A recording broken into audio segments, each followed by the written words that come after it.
Құрметті достар, маған тағы бір ой келді. Мынау көріп жатсыздар ғой, қазір дрондарды жіберіп жатыр да, адамдарды қарайды да, машиналармен жүргендерін, үстінен сергек, бірақ ауада ұшып жүріп, дрондармен соны түсіріп жүреді. Сол маған сұрақта, осы маған емес, енді үкіметке сұрақта, сендерде басқа айналысатын еш нәрсе жоқ па?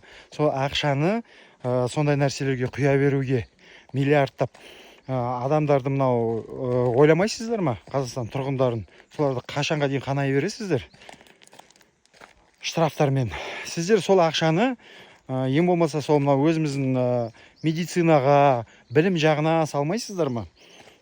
Менің ойымша сол дұрыс болар еді. Мынау білімімізді көтерсек жақсы болар еді. Әйтпесе мынау не? Бүкіл жерден қысып тастау, бүкіл жерден наблюдение қойып, арттарынан қарап, соны қай жерде не косяк жасайды екен, штраф салауға деп, ана бюджетімізді толтыруға деген олай болмайды ғой.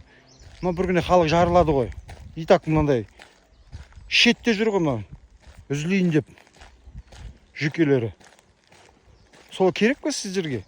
Сондай нәрселерді еще мақтанып көрсетесіздер. Ойбай, уставший водитель, шаршағанын определять ететін, нететін. Біз білеміз ғой ол не нәрсеге әкелетін. Жемқорлыққа келеді ол. Конкретно білеміз оны. Не нәрсеге әкелетін. Сондай жолдарды ғана ойлайсыңдар ма осы?